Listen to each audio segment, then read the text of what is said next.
that the House will rise tomorrow for the Christmas recess and return on the 7th of January to commence the third meeting. But along the same lines, the Minister of Finance, Planning and Economic Development is required by the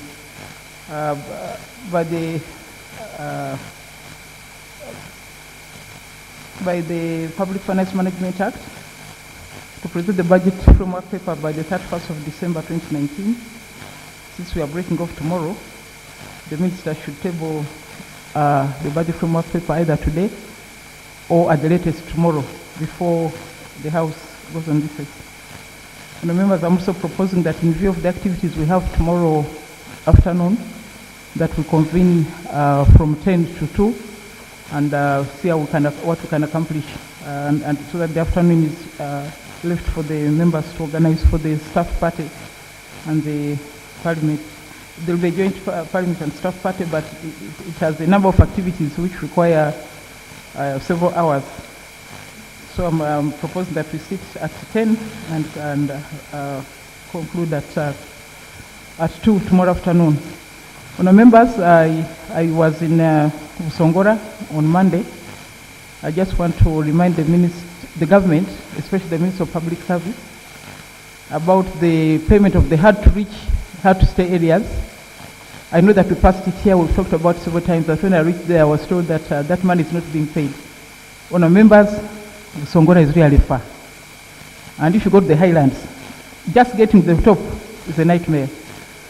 So I want us to support our citizens there, the issue of the hard-to-reach and hard-to-stay. Secondly, I was invited to fundraise for a school, but when I got there, I didn't think that that is a school for which I should put energy. There is no secondary school there, and our policy is that every sub-county should have a government secondary school. But I want to appeal to the Minister of Education to establish a seed school. I think that's what they need. They are really very far from everybody else.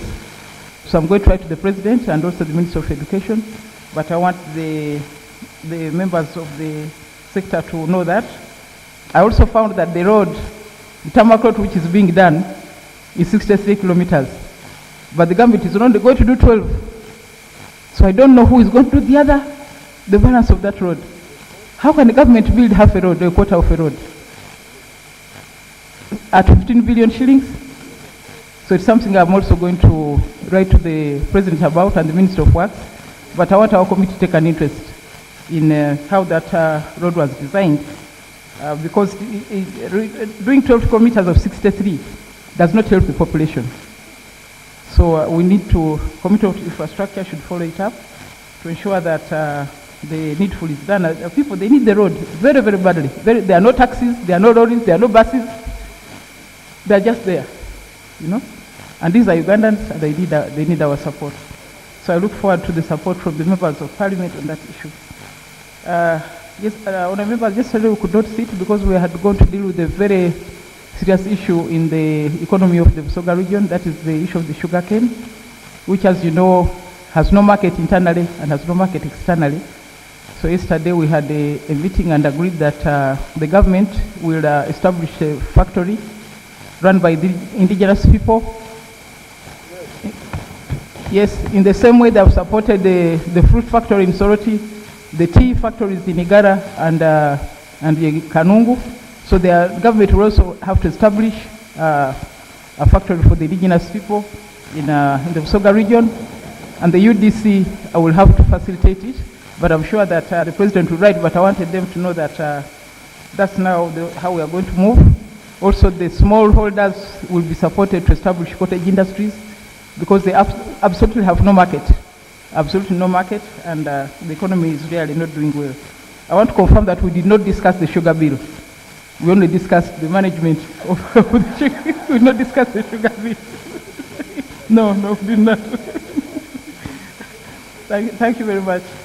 So, the members, there are a few matters of national concern, but I think there was one about Makmot. Where are you? Clarification. On the communication? Okay, Honorable Rogo. Thank you very much, Right Honourable Speaker.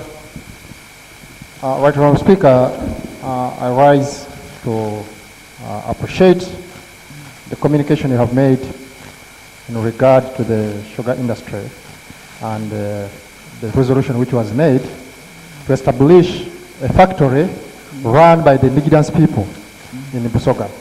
We want to appreciate you and all your efforts and everybody who has been involved in this. But Honourable Speaker, some time back before independence, there was a law which was made, and that law was made to restrict indigenous people from running businesses and operating particular industries close to the city centers. Those were exclusive for the Indians and for the whites.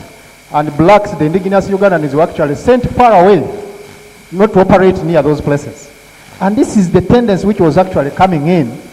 But we appreciate that the indigenous people are going to have a hand, to have where to supply. We cannot be locked out of our own land. So we want to appreciate you for that effort. And I think this is a very big message, a Christmas message for our people who are in sugarcane growing. And secondly, Madam Speaker, on the issue that you commented about on city school. Madam Speaker, I have observed that there are some maneuvers within the ministry when it comes to the point of allocation of these schools, that sometimes considerations are not being made objectively to locate where schools are supposed to be. I want to give an example of Kalio district where I come from. The biggest sub-counties in Kalio district hitherto have been Nawaikoke and Bumanya sub-county, each of them having more than 60,000 people. Then just last year, both sub-counties were divided into smaller sub-counties. And the city school was allocated to Nawaikoke sub-county, which became actually a constituency. One sub-county became a constituency. But now, another city school has been allocated to a parish in the same sub-county, leaving the other big sub-county without a city school. So actually, I would call for the Minister of Education actually to explain what is the guideline, what is the basis, what is really being followed. To me, I think it is not a question of equity. It is different parameter which is being at play. I thank you very much, Madam Speaker. Honourable Member, I think if we can establish that other law, which was stopping we indigenous people from organizing, I think we should repeal it. That law which you said it allowed only the white people to operate near the town and we the black ones to go somewhere else. We should identify it and repeal it. Can you do some research for us and we work on this repeal? I thank you, Right Honourable Speaker. I think research can be made and can be reported on, although I believe it has already been repealed. Okay. But it is something which was coming in a different package altogether, looking out indigenous people to allow other communities to operate these industries. But I can give further information on it. Thank you. Yes, Honourable Kasumba. Thank you, Speaker. From your communication, I seek clarification. Have I heard wrongly you saying that the government is going to establish a sugar factory owned by indigenous people only in Busoga? What about Bunyoro? Was that decision reached because it was, hold on, I seek protection, Madam Speaker. Information. Was that decision reached Information. because the meeting was held in Busoga by the president? Was that meeting involving other farmers, including the ones from Bunyoro or in the entire country?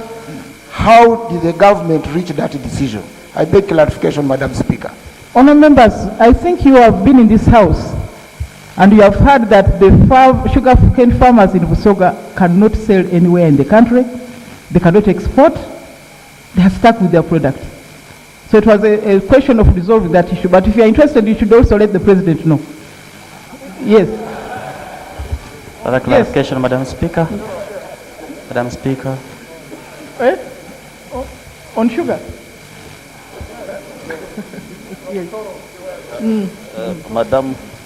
Madam Speaker, thank you very much, Right Honourable Speaker.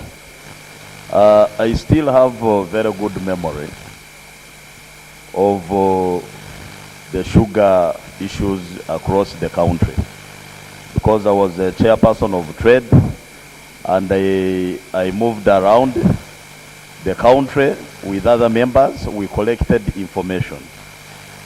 And what we discovered is that actually the biggest challenge has been a fight between the outgrowers and the factories, which have been having a monopoly for a very long period. And the government had not taken interest in regulating that sector to ensure that the outgrowers can get a fair share of the income from the sugarcane. So there is a very big interest, and actually from the statistics we found that it is dominated by Indians. We found there was only one factory owned by indigenous Ugandans. So that trade of sugar has been a monopoly of Indians into the country. Like how tea used to be a monopoly of the whites during the colonial times. And Madam Speaker, I think as we are speaking, we are talking about improving the capacity of Ugandans to go to manage their economy, to manage businesses. And this is not only just about sugar, it also cuts across other sectors. For instance, when it comes to roads, why should we have Chinese dominate our roads market and take all the money back to China? Why can't we build our own capacity? Why should we donate money to these Chinese? These are very, very fundamental issues. So for me, we need to have a policy that purposely supports our local indigenous people to establish factories. And if government can really put subsidies to this effect, I think we will not just be talking about factory in Busoga or factory in Bunyoro. It will be a Ugandan advantage where Ugandans can begin modernizing their agriculture and value addition sector, and they really have value for their money. I beg to move, Madam Speaker. Okay, thank you. Now there were some matters of national importance. Honorable Kawafunzaki, 2 minutes. Oh, I had called, let's get Mahmoud first, then you come in.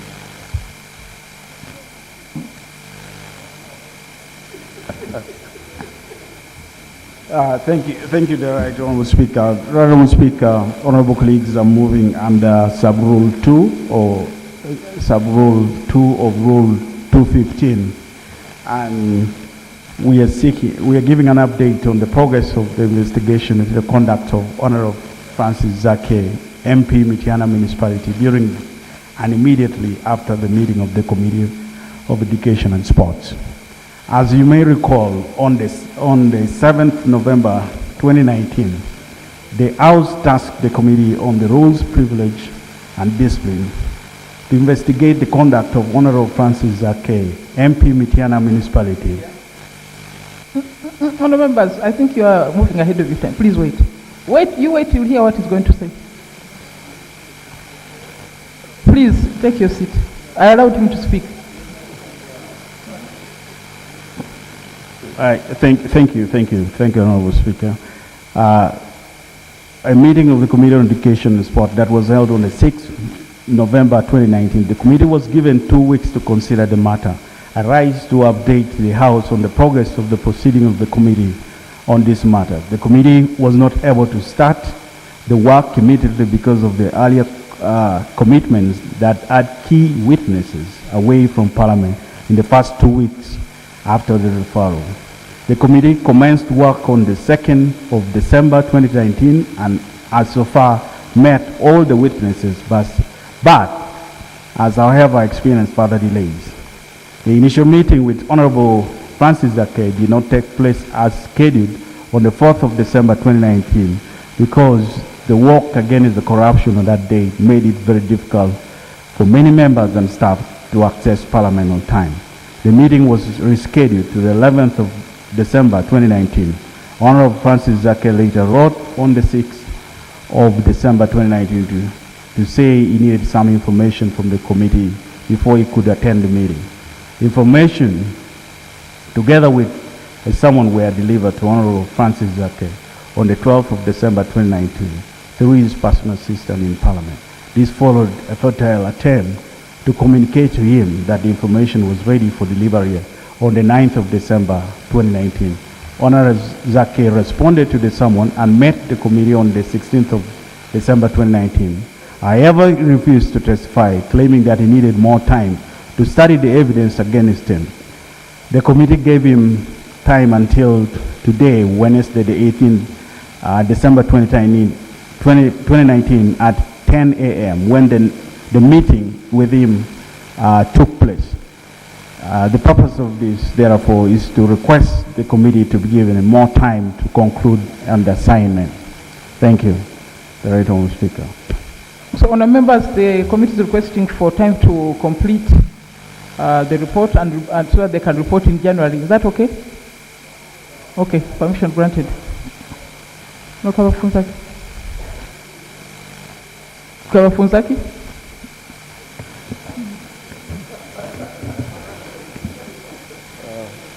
Right Honourable Speaker. 2 minutes. On the 3rd of October, the Minister of Local Government presented a motion for the resolution of Parliament on alteration of boundaries and Article 179(1) of the Constitution and declaration of cities under Section 7, 2A of the Local Government Act, Cap 243. Right Honourable Speaker, in the motion, the Minister stated that Kawale will have Kawale North and Kawale South divisions, and that the details were to be determined after further consultation. The Deputy Speaker ruled that the motion should be complete with details before Parliament can take a vote on it. He further advised that the Minister should take the matter through the consultation process. Right Honourable Speaker, lack of public participation and due process for the demarcation of Kabale City is a matter that is causing a lot of anxiety and tension in Kigezi region. Despite the directive by this House on due process and consultation, there are still underground movements, scheming machinations in altering boundaries and demarcating the city. Right Honourable Speaker, my prayers are that given that time is of the essence, the Minister should transparently conduct public consultations with all stakeholders on the demarcation of Kawale City. Any decision to annex or incorporate or to omit any neighboring areas from forming part of Kawale City should be in accordance with the law and the procedure for alteration of boundaries, and the views of the people, Honourable Speaker, should be sought and taken into consideration. The resolution from those districts also should be sought. Right Honourable Speaker, irrelevant and illogical considerations such as sectarianism, political expediency, machinations, scheming, and engineering for 2021 elections should be disregarded. Geographical proximity and equity should be taken considering all those who are stakeholders in Kawale City. Right Honourable Speaker, I humbly submit.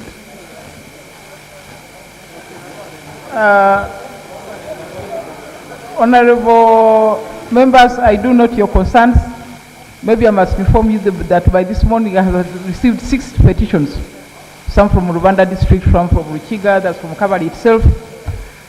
So I'm glad the Prime Minister is here. And what I can confirm is that we shall ensure that as much consultation as possible is done before this matter is concluded. Thank you very much. Honourable Masika, 2 minutes.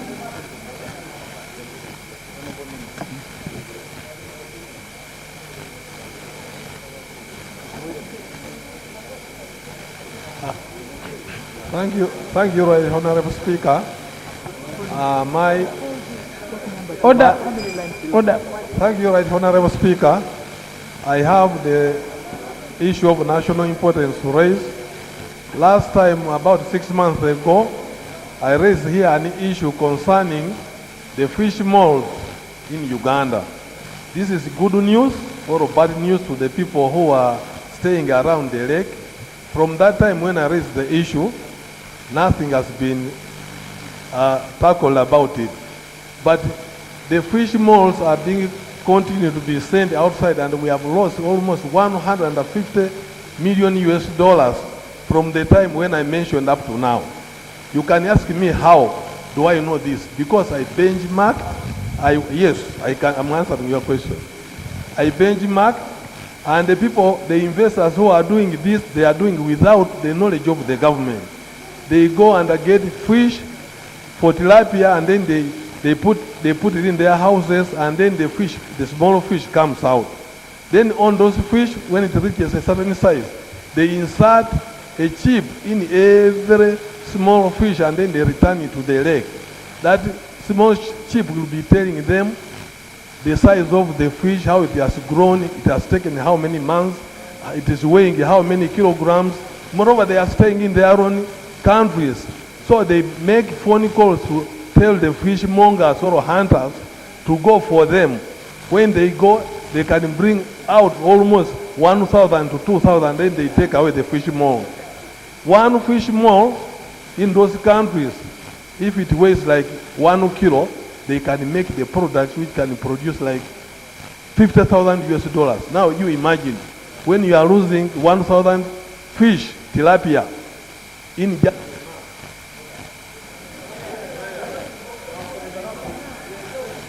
Yes, Honorable Masika. Yes. Right, Honorable Speaker.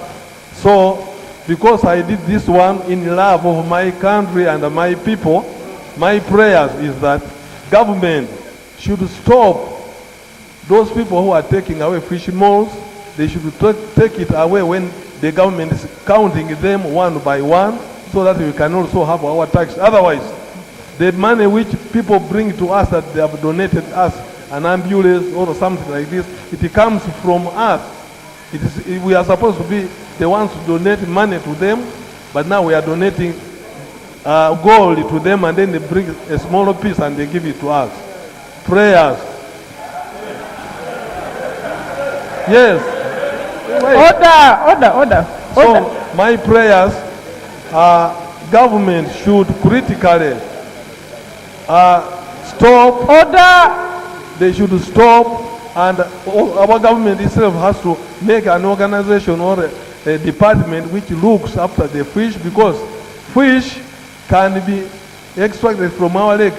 Since for a long time it can be more better than than petroleum. So it is very important. Government should look at this one very critically, and then we harvest it by ourselves. Thank you very much.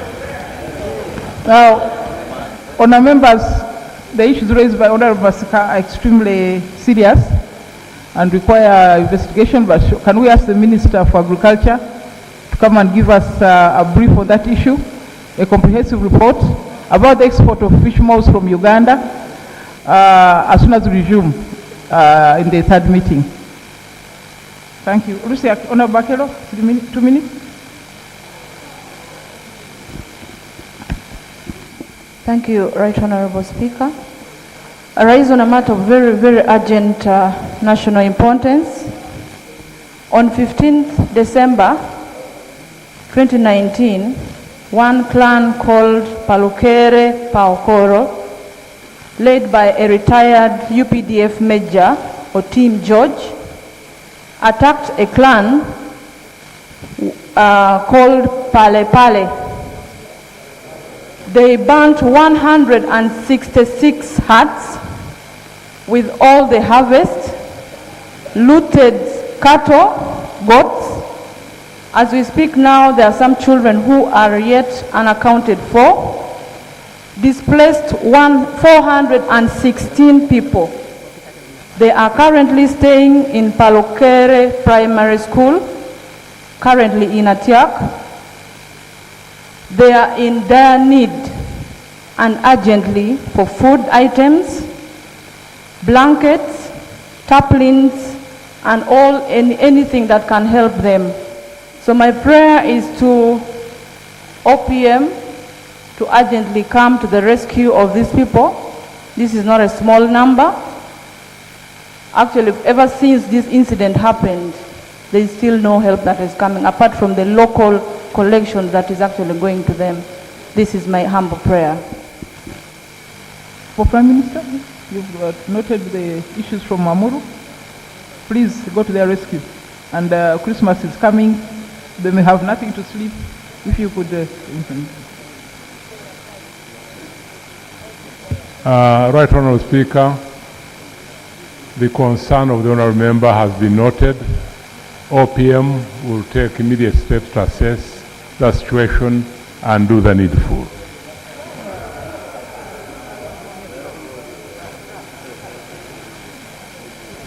Tomorrow's Honourable Oduch, 2 minutes.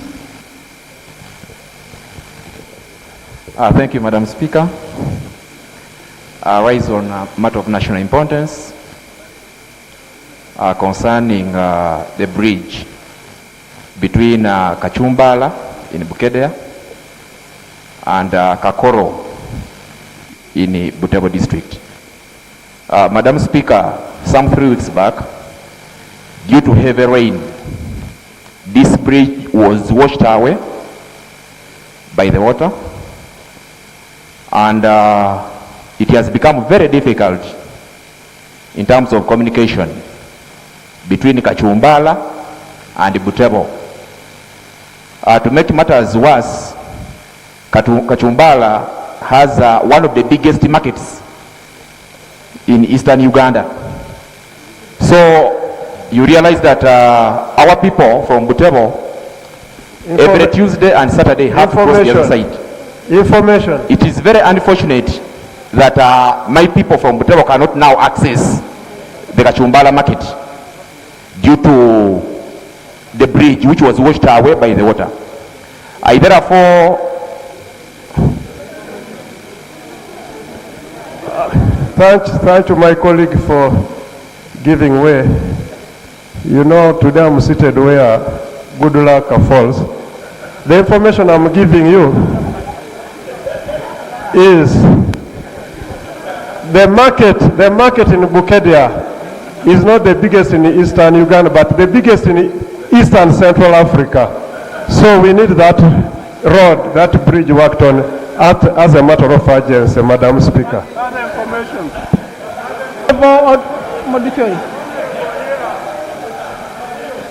If Honorable here thinks because he has taken over Magezi's place and he'll be appointed, please forget.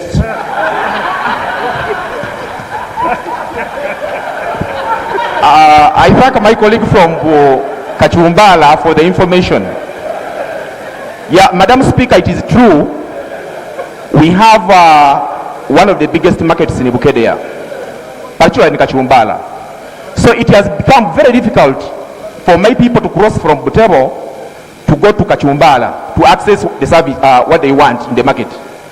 They have to access the market via Nakaloke in Imbale district up to the market, which is very expensive, Madam Speaker. I therefore, some 3 weeks back, we wrote the Ministry of Works because the bridge which was washed away is almost 10 meters, and it's very difficult for some of us to handle. So we therefore wrote to the ministry to rescue the situation. Information. Honourable Right Honourable Speaker. Please. Right Honourable Speaker, I'm a member of Parliament of Bukedea. Right Honourable Speaker, leave alone the issue of the market. People try to cross that bridge coming to Bukedea for the market activities, but some of them lost their lives on that bridge. So it's really crucial, as the Honourable Member says. Honourable Members, there is no doubt that the issue is important. I don't know whether when the Minister of Works was telling us that he's organizing a comprehensive plan, I don't know whether at that time the bridge between Kachumbala and Butembo had collapsed. But if it is not, it's a matter which is really urgent. Unfortunately, I don't see any of them here. But considering that we are going for a break, can we ask the Minister of Works to come tomorrow so that the people of Kachumbala and Bukedea have an answer before they go for Christmas on this issue? Honourable Chair, 2 minutes. Thank you, Right Honourable Speaker. Right Honorable Speaker, whereas Karamoja and its neighbors had enjoyed peace and tranquility for a period of over 15 years soon after disarmament, cattle rustling, killings, and thefts have resumed in the region. The division commander who is there and a few soldiers who are there are trying their level best to contain the situation. However, if the situation is not expeditiously handled, the situation might deteriorate further. Two examples I can give of open cattle rustling and killings. As we are speaking right now here in Parliament, Moroto town is in confusion. Why? The elderly chairperson of Rupa sub-county was killed yesterday in the process of solving a cattle rustling arrangement in which two communities had raided each other and they were trying to solve the matter. The elderly chairperson was gunned down. I may not give more other examples because I've asked the district commander to be able to send details to the Ministry of Defense so that the Ministry of Defense subsequently will be able now to provide to Parliament the details of the cattle raids. Information. Madam Speaker. Honour members, why don't you allow the member to raise his issue? This is not a debate. Please, let the member raise his issue. That's on killings. Now on the open cattle rustling. The Turkana have themselves confirmed.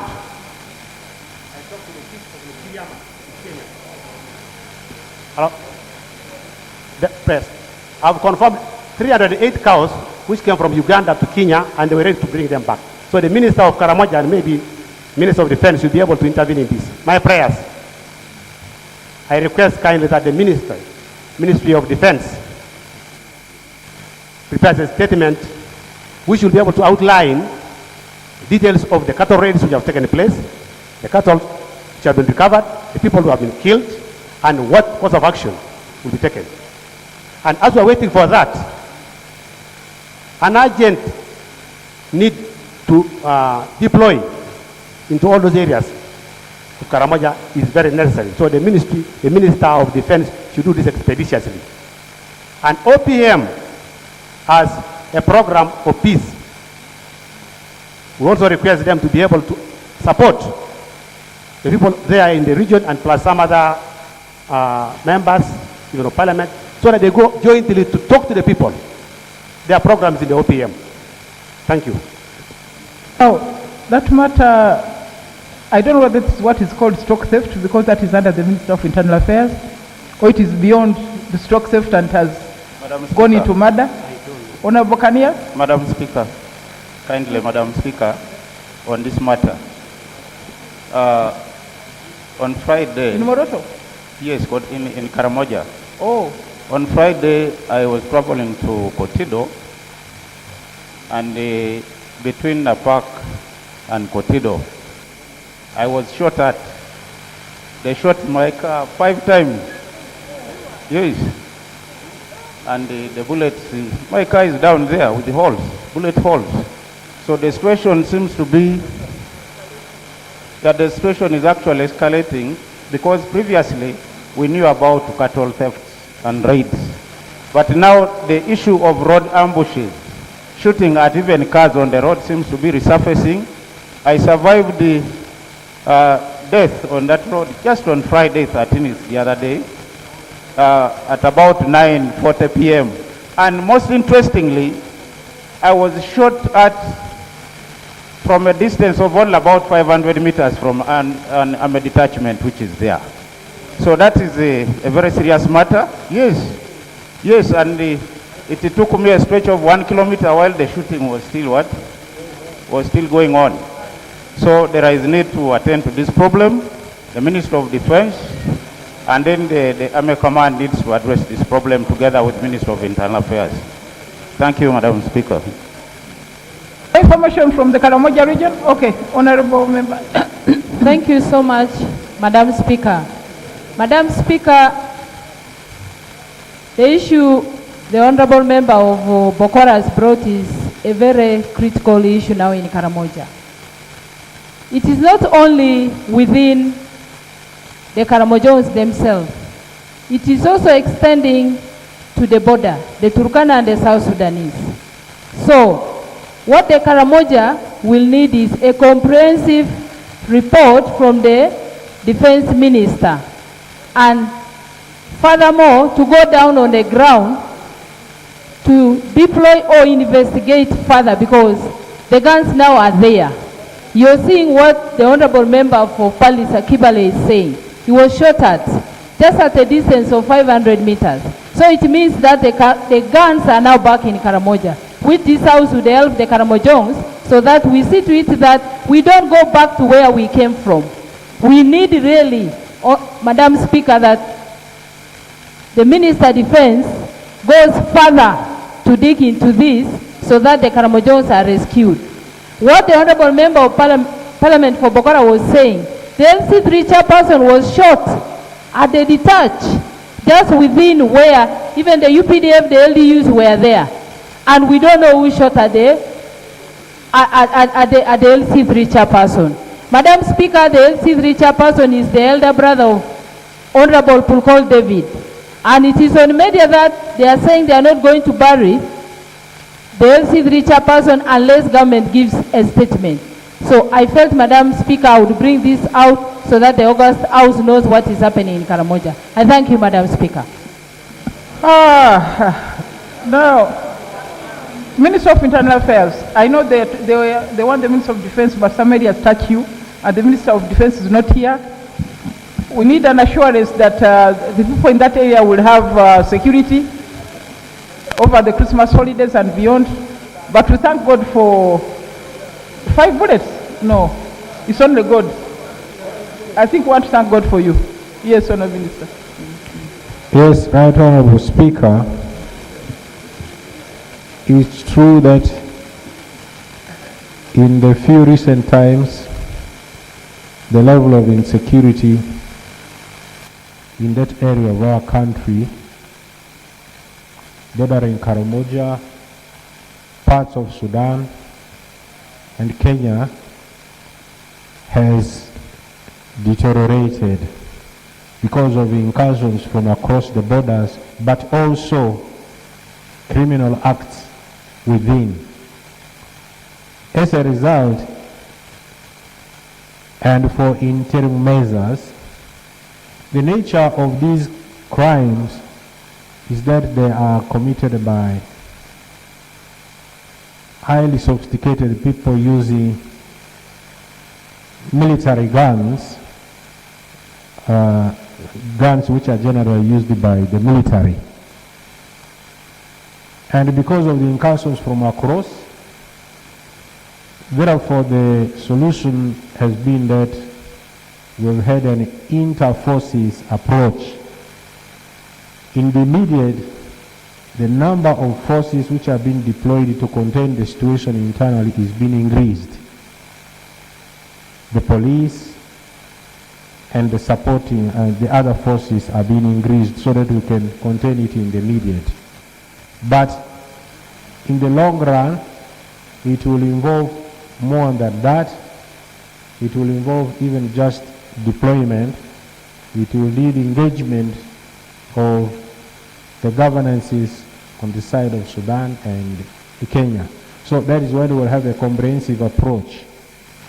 So, but in the middle, and I can assure the House that the measures which have been taken are definitely containing the situation of the immediate criminal activities.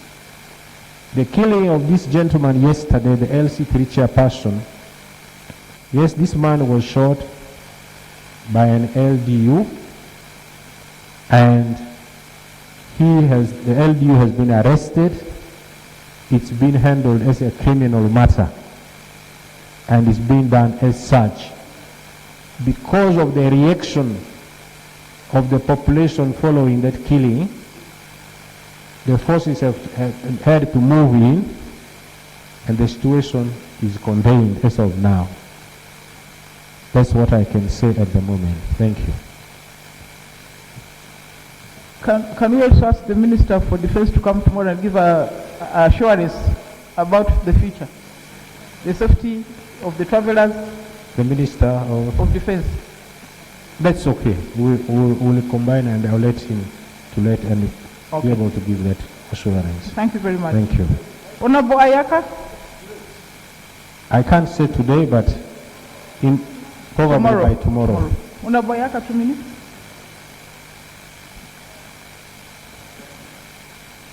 Thank you, Right Honorable Speaker. The matter of importance I'm raising is concerning the lack of payment of ex gratia of LC3 councillors from Maracha District. Madam Speaker, in the financial year 2018-19, the councillors failed to get the ex gratia paid simply because the ministry deposited about a third of the money which was required for paying them. We have made this matter known to the Ministry of Finance.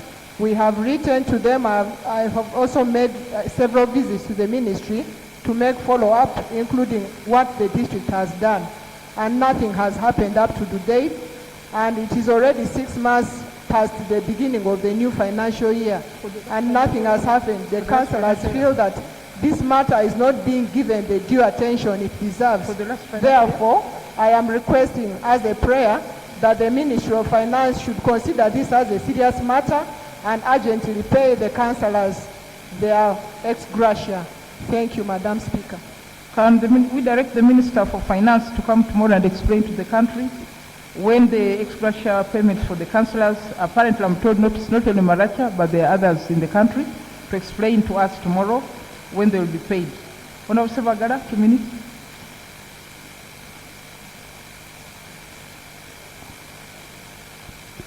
Thank you very much, Right Honorable Speaker.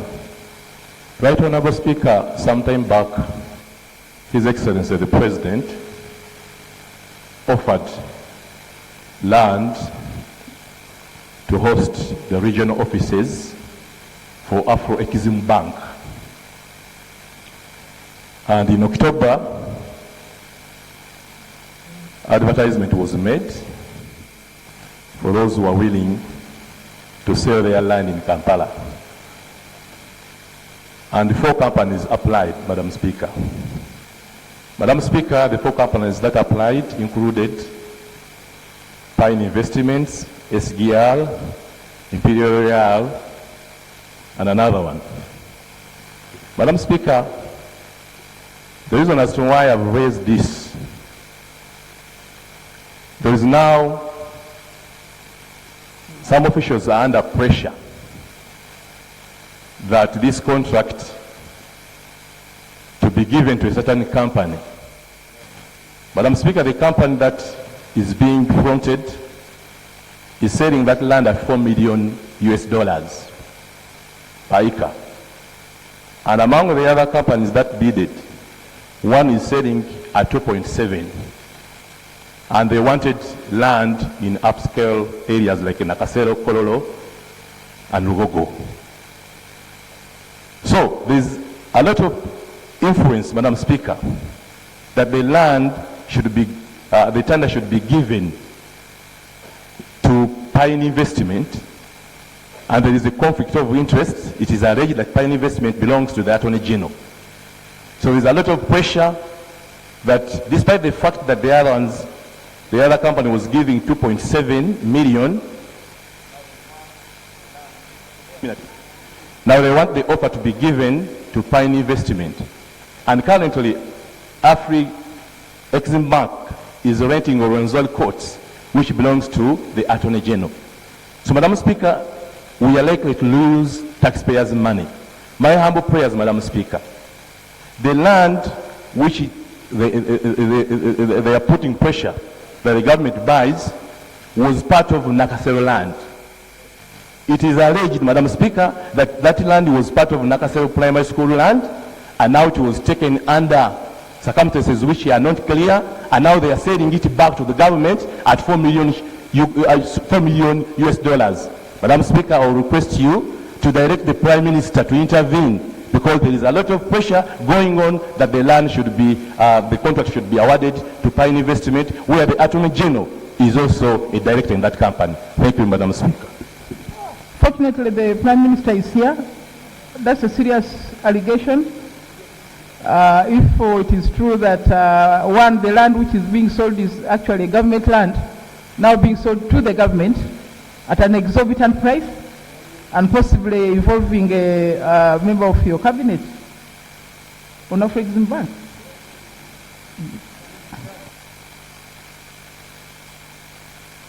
Right Honourable Speaker,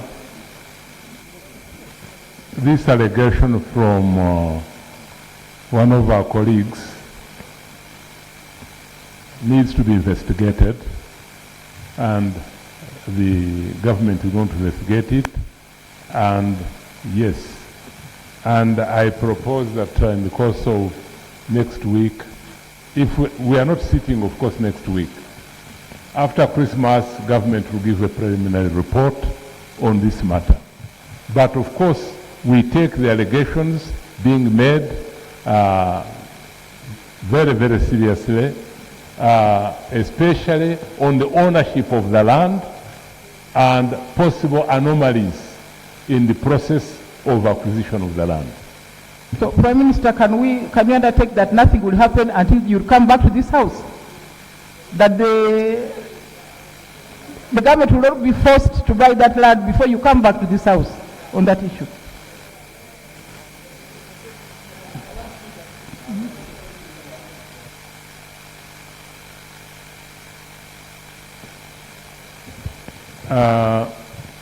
Government will do everything possible within the law to make sure that no further damage is committed or made over this very matter. Honorable Okello, 2 minutes. Right Honorable Speaker, the urgent matter for which I rise is very pathetic. Madam Speaker,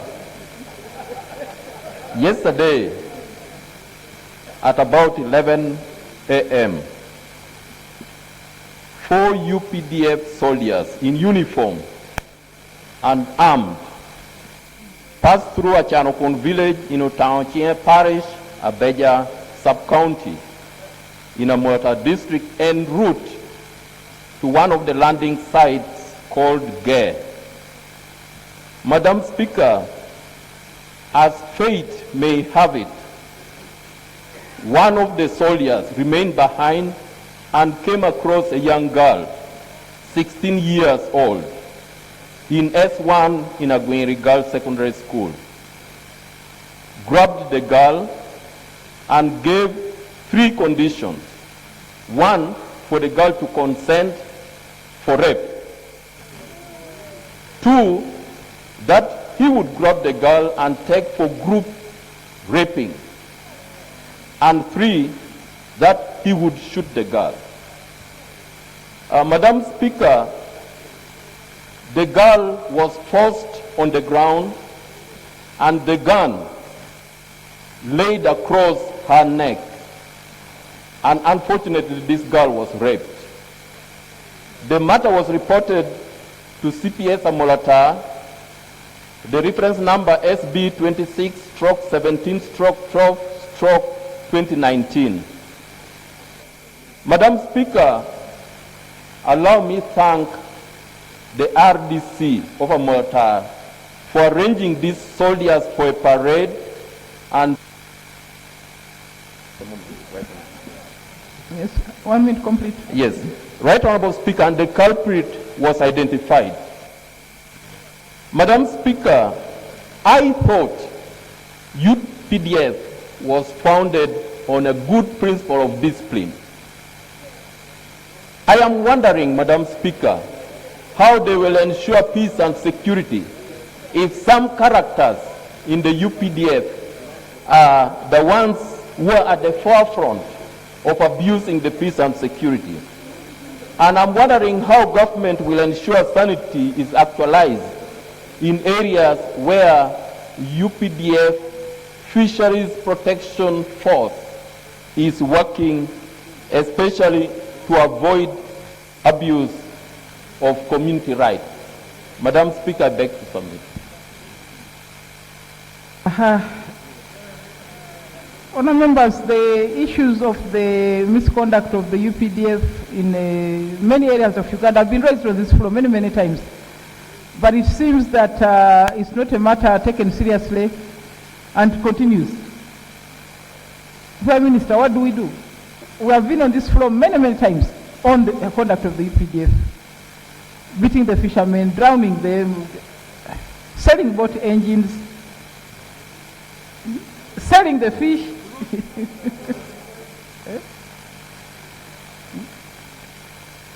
So can we ask the Minister of Defense to come here tomorrow and address us on this issue? Madam, yes. Additional information. I remember the woman MP of Pakwach district raised this matter, but later in Panyamuru, vehicles were confiscated, and recently a lorry full of fish was arrested, and the owners of the fish followed this lorry up to Lira. The fish was offloaded in Lira and sold, and the money was given to one called Nwagala. He's the one commanding the landing site in Panyamuru. While for the vehicles, he has been charging 6 million per vehicle to release them, and 200 liters of fuel per vehicle. So, Madam Speaker, this matter is very serious. It is no longer about protecting the water resources, but looting the people who are doing business in fish. That's the information I thought I should supply to you, but the matter in Panyamuru is serious because my people who are affected in Arua actually want now to take action on government if it's not handled justically. Honourable members, how was to describe state-inspired violence? This is now official, and nobody cares, no discipline, no sanction. Anyway, the Minister of Defense should come here tomorrow. Madam Speaker. Madam Speaker, I beg your indulgence, Right Honourable Speaker. Madam Speaker, just allow me a second to put on record the name of the girl. She's called Ekit Naume, the daughter of Ogwang Calvin, who is a lay reader, a catechist, unfortunately.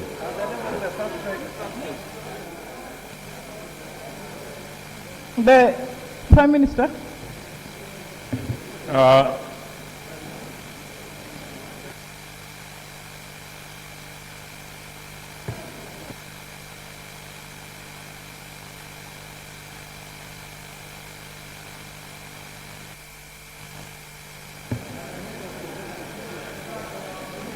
I have received technical assistance from Engineer Walsworth. Thank you.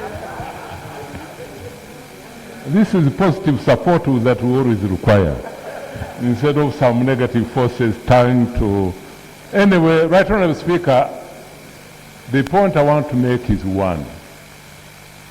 This August House is not helpless about some of the issues that have been raised by colleagues on the lake.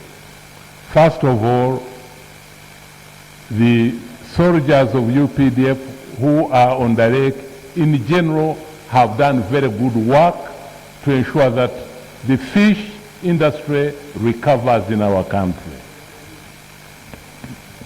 The beneficiaries are definitely Ugandans and some foreigners, yes.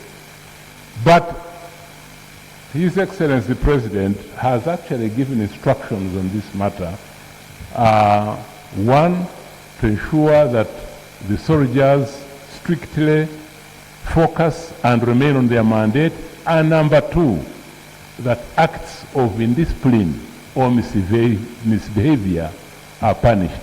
So there is no special treatment or neglect about discipline. discipline by UPDF, whether on the lake or elsewhere, is standard? Right Honourable Prime Minister, I'm sorry, but I don't really want to accept what you are saying. For over 2 years, I have been talking to the President about the indiscipline of the UPDF and giving him names in writing. Recently, they are promoted. The ones who have been drowning people in the Maingo were promoted. Captain Sebukera is now a major. We have complained about Nwagaba, he's still a lord. Nwagaba is the king in this country. How can that be? Nwagaba is the king in this country. Nakasongola is crying about the same man. Wuvuma about the same man. Wusoga about the same man. What do you want us to do? Honorable Sirani.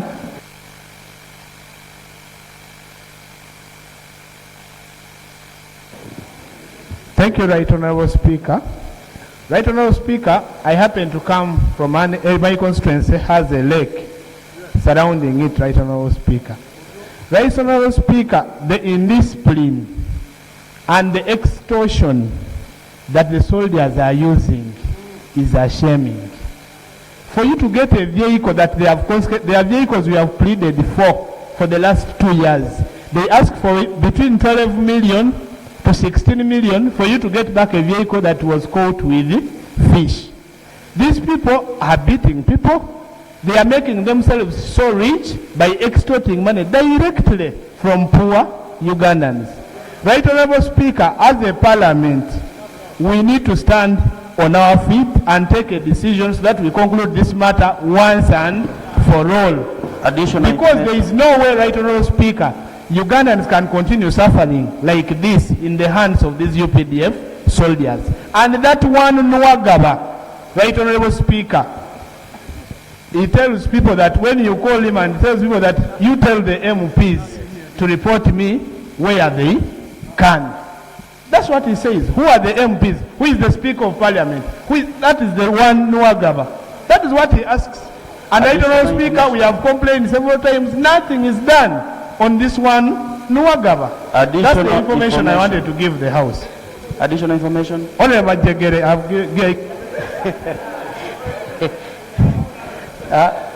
thank you, Honorable Sarai. Right Honorable Speaker, like Honorable Saranya has said, when they get a motorbike, they charge 1.2 million for you to get back that motorcycle. And this is what is happening. And they still have so many motorcycles of my voters. But Honorable Speaker, I think we need to come up with a serious resolution here right now. Additional information? These vehicles they have in Nakasongola, getting the vehicles from all the way from Mayuge to Nakasongola. Let us go to Nakasongola, we get out those vehicles and we give them back to our voters. I thank you, Right Honorable Speaker. Yeah, thank you. And lastly, Right Honorable Speaker, these people have no criteria for finding out a young fish. When they find you with a small fish, they say you have caught the daughter. When they find you with a very big fish, they say you are now taking the grandfather of the fish. You are choosing the big one. When they find it, now, what do these people? They don't have the criteria. Now, when they get the middle one, you're taking the mature one, the good ones. Additional information? What is the criteria? There is totally no criteria. It is just extortion by this group of people. Additional information? On the same matter, Madam Speaker, I called the same officer called Nwagala. When torture was too much along Lake George and Edward, I convinced him, tried to educate him on how a disciplined soldier behaves. But in his response, he even mentioned 2 of my constituents whom he was about to order for their shooting. And he mentioned the name of Katongore from Kahendero and another gentleman called Mambo from Kahendero. Now, I've listened very carefully to the Honorable Prime Minister. He has told us that the UPDF have been instructed to commit to their mandate. Is it within their mandate to order shooting of citizens, of Ugandans on the lake, simply because, and the others that you have heard, simply because they have fished immature fish or else? Could we get clarification, Honorable Minister, Prime Minister, what is the mandate of the UPDF on the lake? Prime Minister, really your answer really does not merit attention. Madam. Really, Prime Minister, you have been here, you read the newspapers, we've spoken on this floor many times. What do you want the people of Uganda to do in respect to the misconduct of the UPDF? How many soldiers have you disciplined out of those waters? Bring us a list of those you have disciplined for killing people in the lake, drowning them, burning boats. Bring the list here. If you Madam Speaker, this issue is of critical importance.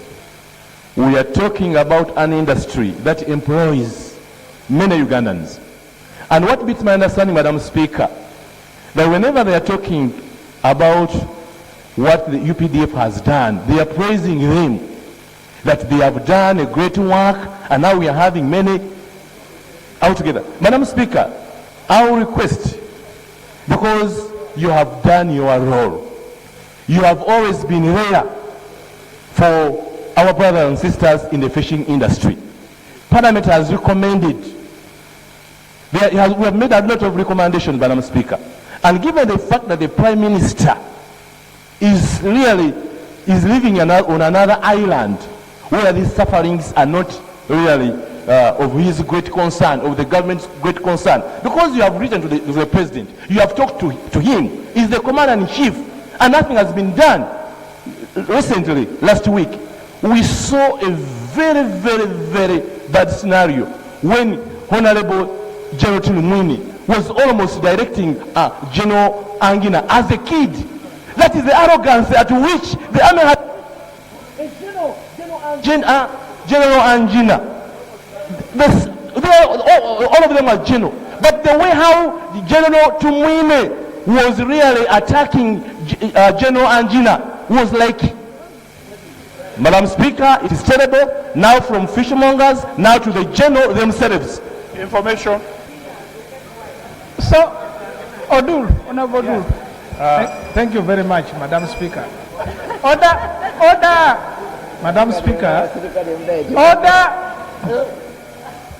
I think that it is really very unfortunate that the Prime Minister can come to this house and make a statement, well aware that on several occasions the Commander-in-Chief, who is the President, has written order, and one of the letters on the 19th of November 2019 that was copied to the Prime Minister by the President, and I want to pick a paragraph. The letter is headed report into the FPU operations at Chebashire landing site on Lake Kyoga, and the President wrote, I do not agree that Lieutenant Shekanabo should be punished for overreacting and beating the arrested Wananchi. It is here. He added that fourthly, Lieutenant Shekanabo should be cancelled, never to beat anybody again. It was written to the Prime Minister, and you have the copy. And I would now like to officially lay a copy of this letter for the reference of the House, and I beg to lay. But the spirit of the letter is that everything that the UPDF soldiers are doing is in order. They cannot be touched. They can do it with impunity. And I think the Prime Minister should humble himself here and admit that whatever he has been telling us about disciplining UPDF soldiers is not true. You don't have the capacity to do that, and you have not been doing it. And the example cited by Honorable Okello of Kyoga needed a direct attention. If girls are being raped and we cannot do anything about it, it's really unfortunate, Madam Speaker. So I wanted this.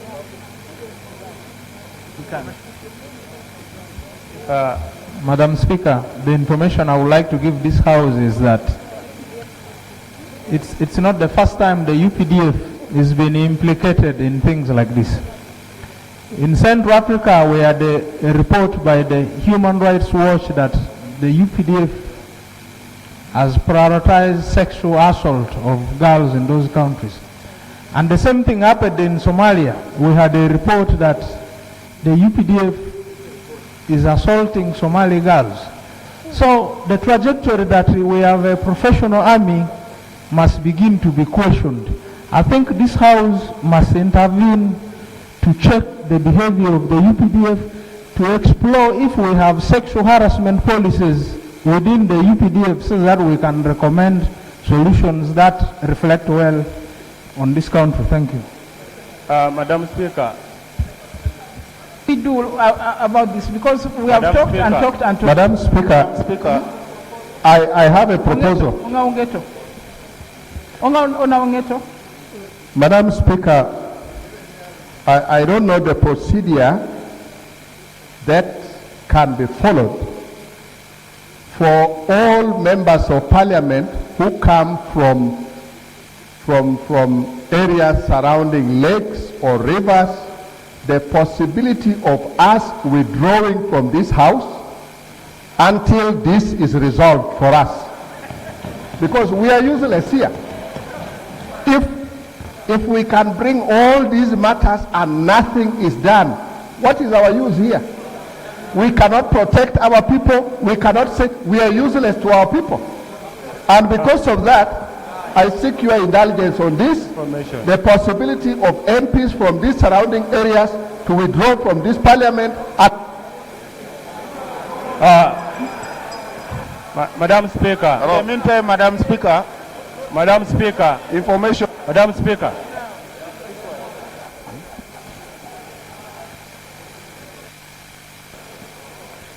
Right Honorable Speaker. Madam Speaker. Order, please. Order the members. Madam Speaker, I can tell the frustration of the honorable members, especially those who come from the water bodies, and their people are affected. Madam Speaker, I know that Parliament has got various committees, and these committees are tasked when there are matters of this nature. A committee responsible is tasked to go and investigate deeply and bring a comprehensive report. I think, Madam Speaker, you are making a proposal. Information. Madam Speaker, unless you are saying that there is no committee that has gone to investigate this matter. Order. But in as far as I'm concerned, Madam Speaker, we either choose a select committee, or we have a committee of agriculture to take responsibility and investigate this matter such that we have a scientific solution to this problem. Otherwise, we cannot emotionally discuss this matter without the scientific part of collecting information. Now, honour members, the Committee on Agriculture undertook a very extensive investigation into this issue. They came and reported. Other committee, defense has also done the same thing. There's nothing to investigate. There's nothing to investigate. The stories are the same. The conduct is the same. The lack of action is the same. No sanctions. Yes? Yes? Thank you very much, Right Honourable Speaker. Right Honourable Speaker, one of the unique reasons for which Uganda Parliament is known is the fact that even in a multi-party dispensation, we have UPDF in this house. There are 10 members of the UPDF here, and the rationale by the appointing authority is that their presence here is to bridge the gap between the civilian authority and the military authority, which unfortunately is now not happening. Therefore, my humble proposal is that we show our disregard for the actions of UPDF by taking a stand that the 10 UPDF officers who are members of this house be suspended because their institution no longer respects parliament. So that we use them. So that we send a signal clearly to the appointing authority that UPDF as an institution has failed to work with the institution of parliament. That will be the only way we can register our displeasure to the appointing authority. I so submit. Aye. Honor Migade. Migade. Thank you very much. Thank you very much, Madam Speaker. Madam Speaker, this same issue has been on the floor. Order, please. Madam Speaker, this same issue has been on the floor of this House over 20 times.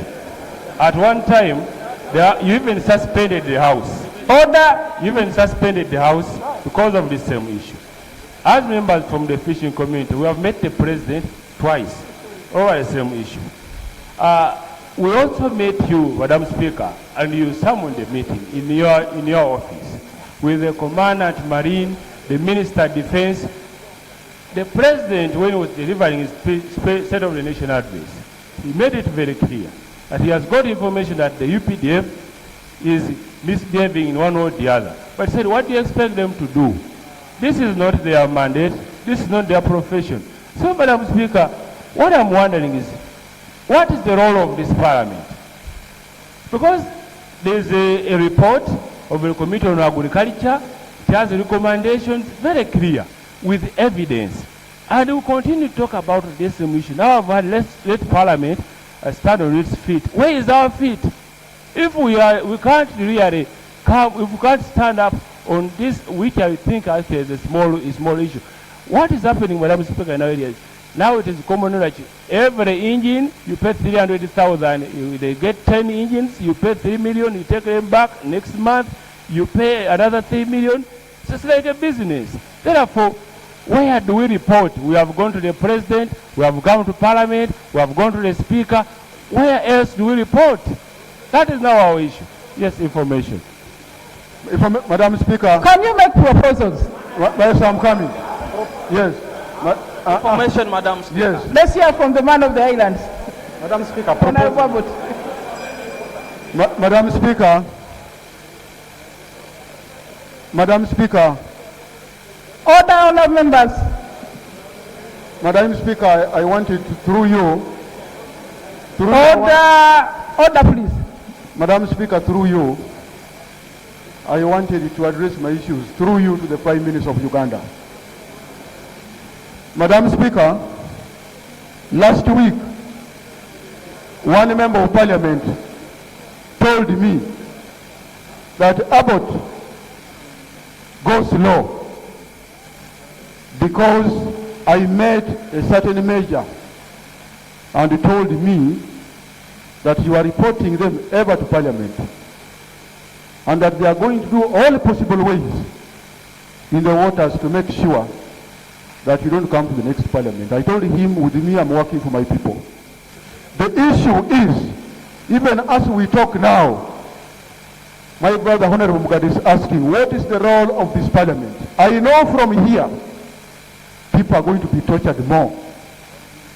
On 24th, on 18th of last year, in Jinja, one person, two people are in the boat. And when these people are in the boat, they were following them, one drop in the water. The one who was remaining in the water is in the boat. It's not there up to today. When we are talking, people are saying, fish has increased. So fish should increase, Ugandans should die. Why should we make Ugandans to die because of fish? We have talked and talked and talked. Because with me, I'm deciding, as a member from the fishing community, there is no need for us to continue being in the house when our people are being tortured. And we say that we are sitting here, we should suspend this thing and go out of this Parliament. We should not be continued here, Madam Speaker, because these days they are abusing in the waters. Your Kadanga is stupid, is nothing. Why should we stay here in the Parliament when a big abuse? Propose, Madam Speaker. Proposal Honorable Macho. Madam Speaker. Madam Speaker. Order. Madam Speaker. Let's close. Madam Speaker, Order, I need your please. protection. Order. Madam Speaker, my colleagues, ladies and gentlemen. Please ring the bell. Madam Speaker. Madam Speaker, the voters who are watching and listening to us, today is the day they are looking at the powers of this parliament. My people of Busia municipality, due to the activities and actions of UPDF Marine on the waters, have made the level of poverty increase in Busia municipality only, but in the whole of Bukedi and the whole of Uganda. The fact, Right Honorable Speaker, as I talk now, as the Prime Minister of the Republic of Uganda is listening and watching, the party I belong to, NRM, has lost a lot of support because of the actions of these people on the waters. The torture, the extortion of money from our people has reached the cry. I therefore propose, Right Honorable Speaker, that let the suspension take place with immediate effect so that these people know that in Uganda we love our people more than the fish they are talking about, and because they have gone there to work for the... Madam Speaker, Madam Speaker. Order, we move out, Madam Speaker, so that we can rescue our people. We move out. Proposal, Madam Speaker. Thank you so much, Right Honourable Speaker.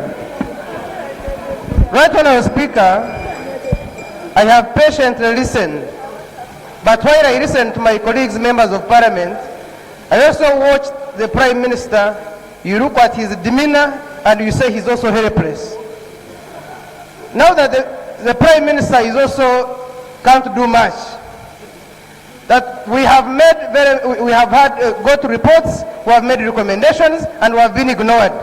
I stand to support the motion by my colleague, the proposal by my colleague that we suspend until somebody up there realizes that there is Parliament and Parliament is to be respected. I submit, Madam Speaker. Madam Speaker. Proposal, Madam Speaker. Madam Speaker. Madam Speaker. Proposal, Madam Speaker. Honorable Pachuto. Honorable Pachuto. I'm coming. Thank you. Thank you, Right Honorable Speaker. Order, honourable members. Thank you, Right Honorable Speaker, for giving me the opportunity. I raised this issue sometimes last week. Right Honorable Speaker, for us, the members of Parliament who are coming from districts or regions where there are fishing communities, we are not against government policy on immature fish, but we are against the treatment of our people. We have Operation Wealth Creation in place. If there's a policy on fishing, but then the mechanisms are not in place, how comes that farmers are given seeds, appropriate seeds, but fishermen are not given appropriate fishing gears?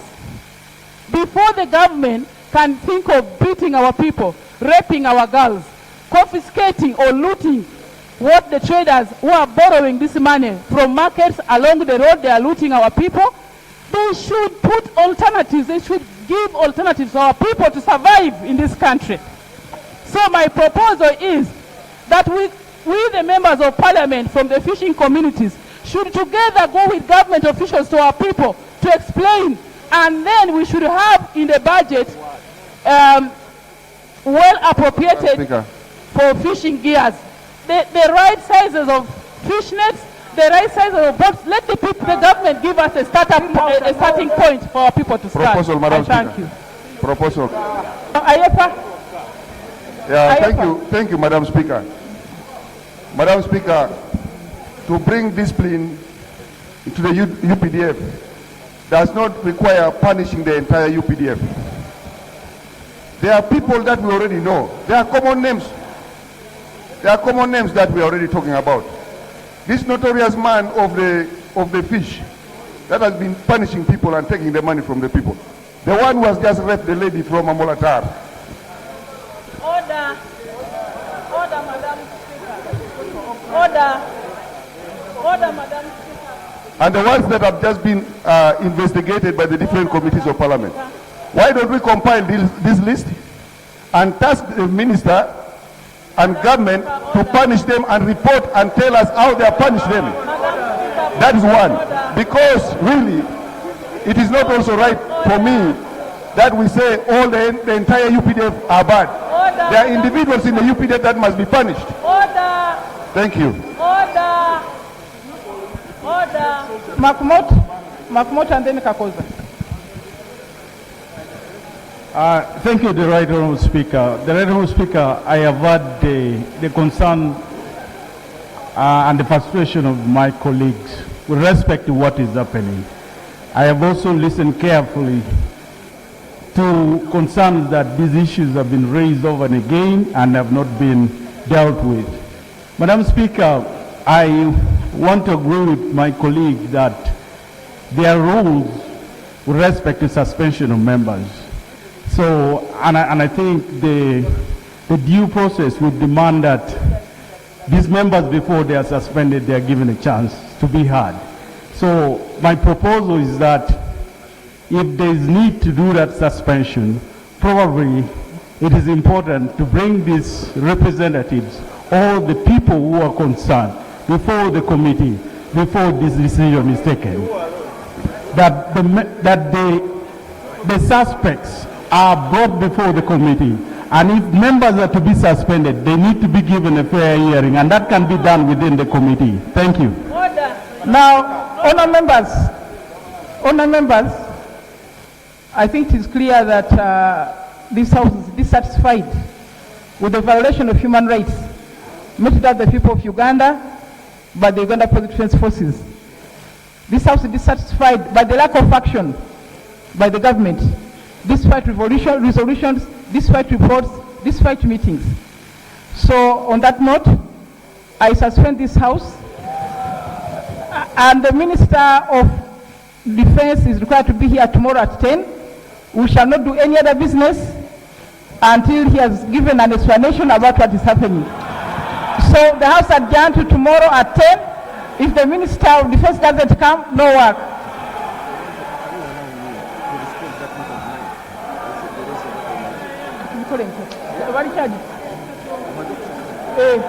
House adjourned.